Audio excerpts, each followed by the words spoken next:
Sobrang foggy nung paligid oh. So first time ko yata ito ngayon nakita ulit na ganito. So bali ngayon papunta pala ako kay Aisha. Galing siya ng Toronto. Nakita natin si Aisha today. Welcome back po dito sa Buhay Canada. I'll just talk to them, okay? Can you turn that on?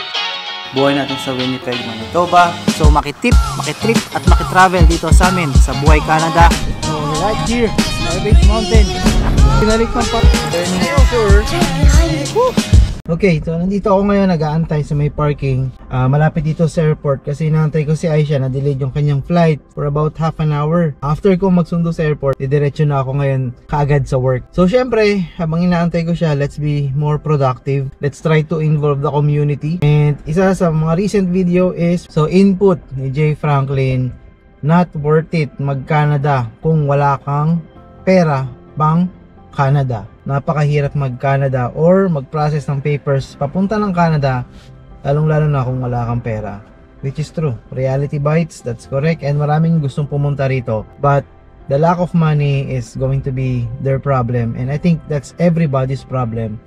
Is yung pang-umpisa, yung pang-process, and yung fear na makakarating ba sila dito sa Canada or maa-approve ba dito sila sa Canada. So sabi rin ni Ramon de las Alas, bago po ako dito sa Canada pero PR na po ako. Ano po ba ang mga benefits ng isang PR at ano pong trabaho ang pwedeng mabilis matanggap dahil 57 years old na po ako. So for Ramon, actually maraming benefits ang pagiging PR dito sa Canada, lalong-lalo na yung accessibility with your health. Yan yung pinaka main factor, kaya yung kadalasan na pumupunta rito sa Canada, ito yung pinaka talagang tinitignan. And same thing as with us, yun yung isa sa mga naging priority namin, health benefits and then yung education ng mga bata. Yan lang talaga yung pinaka main factor bakit kami nag-Canada. Opportunity to have work, even kahit na 57 years old ka na, marami pa ring trabaho na pwedeng mapasukan dito, especially kung kayang-kaya mo yung mga gawain or with the job qualifications na hinahanap ng mga employer, posible pa rin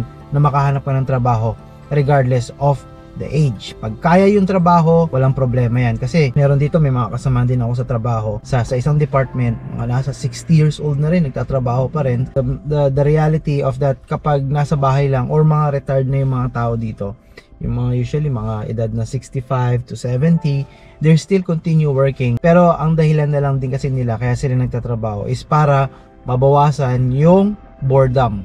Yan yung mga dahilan nila. Pero with the age of the 57, meron pa rin mga trabaho na available dito. With the benefits of permanent resident, dyan mo mararamdaman yung mga magandang opportunity once you become a permanent resident. Kapag tourist, kapag nasa work permit, Bojo TV, nakita kita sa isang family party noong way back 2019 dito sa Winnipeg. Pero sinabi ko kay Pinoy na nakita raw sila. So shout out to Pinoy. If you're watching this video, may pa shout out, hinahanap ka na nila, nasaan ka na daw ba? Yan, kung babalik ka pa raw ba dito sa Winnipeg or sa Canada. Natawa siya sa meetup around McPhillips, hindi ka pala vlog pag nasa party. Oh yeah, hindi ako masyadong nagva-vlog sa party, lalong-lalo na kapag medyo kasama ko yung mga bata. Syempre may mga ibang bata doon sa mga party na yan, and syempre hindi naman lahat ng tao or hindi lahat ng mga kakilala namin sa party gustong lumabas dito sa video, kaya hindi ako masyado nagvo-vlog. At saka medyo maingay kapag nasa party, maraming catch up na kailangang gawin or maraming usapan privately. So yes, hindi po ako nagvo-vlog during party. Pwera na lang if yung topic is nandoon or interesting yung pwede kong mai-share sa inyo. Pero yung ibang tao rin kasi ayaw nila ng they want it to keep it private. Look at her, yan si MQ. Wow, pormahan. Pwede ka na bang mag-forward? Hindi ka na-forward. Eh, sorry. Nakita mo ba kung gaano kabigat nung dala ko? Ayan ang ganda ng pormahan mo eh. Nangawit ako sa kanya. Kalma ka lang, nandito ka na. Let's go. Oh my God, back to reality na ako. Welcome back to Canada. Ay, hindi pala, Winnipeg pala. Welcome back to Winnipeg. Yan, ganda ng porma mo, te Siyempre, nakita mo ba yung socks ko? I-flex ko feeling like yung aking millennial OOTD. Oh, nagtatawanan ako ni Cheche dyan. Bakit? Sabi ko, oh my God, Beth. Sabi ko, look at your socks. It's like, you know, it's not showing your socks. Sabi ko, it's not that uso. Sabi ko, Sabi mo kay Cheche? Pinagmumuran lang ako, putang inang dalagang to. Sabi ko, dalaga ka lang ngayon eh. Sabi nila sa akin. Oh yeah, tapos, and then nagliligpit sila si nagliligpit sila ng mga luto-luto nagliligpit sila.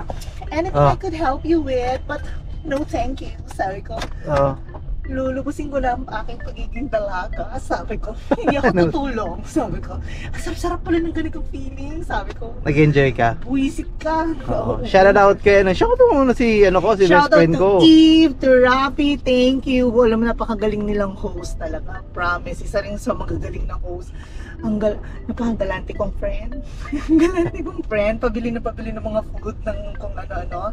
Especially to Kirby and Josh. Si Super, thank you. And si Brooklyn pala number sabi one, niya. si number one. Si Brooklyn pala sabi niya, you know, sabi niya, I am so excited, but I'm not that happy because Tito John Chris is not there. Oh yeah, no picture, no video. I cannot see myself to the vlog. No Sabi ni vlog. Brooklyn. So shout out to Brooklyn. Shout out to Brooklyn and Madison. Tita nyo dito na ulit. Si Tita Aisha. And to Cheche. Yun o. Welcome back. She's back. Tapos aalis na naman. Alis na naman Tuesday. Tapos may pasok pa bukas. May duty ako bukas. Magta-travel ako. So madadaanan nyo tong welcome to Winnipeg dito. Ayan o. Ayan yung sign.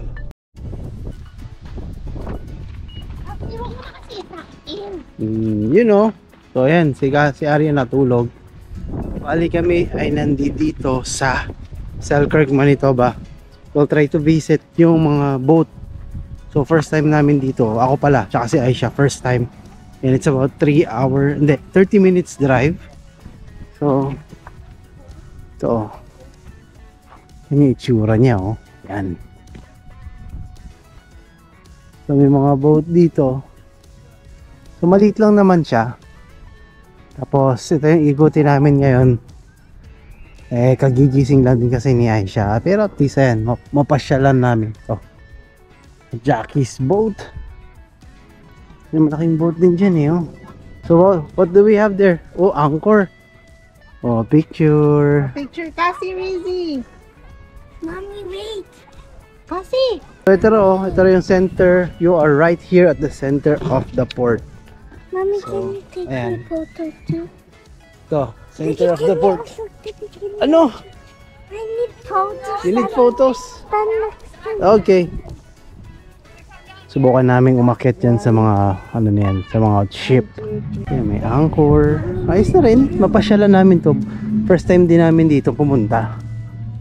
So yan. Oh my God. Wala pa. Mommy. Take photos ha. Gusto ko yung maraming photos. Choose. You, what? So sabi, keep on the course. So, yan yung straight line. Yan. Kasi wag ka daw mag-ano dyan. You're at the left of the center of the starboard. Yan. History taking. Walk. Look, what's that? What's that? Big boat. A Can you boat. see big boat? A big boat. Big boat. Mom, then my Yeah, picture mo na lang dyan dito. Ayun o. Oh, ayan o, guys. Aya! Can we go here? Aya! Aya! So, pag pupunta ka rito, merong admission 9,766, family 25. $25. Yan, mga boat. Punta pa ba kami dyan? Chikama. Yan, na itsura dito, oh. Si Chikama. Yan, so magpipicture-picture muna kami dito. And What's that? Yo, yo, Whoa. you've been here before? Yeah. Yeah? Look at this. Dito na lang din dinaong, no? Selkirk. So, yung $25, mga 25 minutes na lang din kasi para ma-explore yan. Late kami, magsasara to ng 5 PM. And it's around 4:35 or 4:35 in the afternoon. So, we decided na next time na lang i-explore yung mga ganyan. Pero pupunta namin ngayon sila Kuya Billy tsaka si Ate Sel kasi nandun sila sa park ngayon. What can you say? I'm tired. You're tired? And I have good photo. you got good photo? Oh, that's good. So ila yung mga pasyalan dito. At least nakapunta kami rito. First time din namin. Yan. Come on, let's go. Let's go in the car. Okay, yun sila kasi Rizzy and Arya dun sa playground. Tapos ito lang. Ito, ang ganda rin dito sa lugar. Tapos yung kabila niyan is a river. So I think dito sa side na yan pwede ka dyan pumunta para mag-fishing. And where? You want me to go there? Okay. So yan. So I think dun sa kabilang side, since first time namin dito, wala kami masyadong dalang gamit. Wala kaming folding chair. Wala kaming ano yung pang picnic. Wala, as in bag lang ni Arya yung dala namin. And kapag muna to dito, tamang side trip lang talaga to ngayon. Guys, I can show you it. I can climb. Look. You can climb, look. So ito yung typical na playground nila dito. Ganyan lang, simple lang yung buhay no. Ganyan lang yung playground nila. Lalaro-laro sila dito hanggang siguro hanggang mamaya na kami rito. Hanggang yung bulilit namin is mapagod. Yan. What's that? Phone? You put it in my bag siguro, ate. Yeah. You have to look for Arya, okay? Yan. So I think on this side, tignan ko nga to. Ano ba meron? Titignan ko yung ano yung meron dito. Oh. Oh. So ito pala oh. Tignan mo to. Ito yung pwedeng maging trail bike. Bike trail. Tapos dito yung Red River. Ay, hopefully it's the Red River. Mukha naman siyang brown ngayon. Tapos ano siya, dyan pwede ka palang mag fishing dyan. So yun may mga tao nag-fishing. Ano ate? What? Ha? Then why did you give it to me the first time? I needed to do the multiverse. Okay, you go to the Mongers. You like fishing? No. Huh? No. No? You don't like the fishing? And you told me the fact you just sat outside. Yeah. Kulit. Ganda rin. Yeah. What happened? Okay.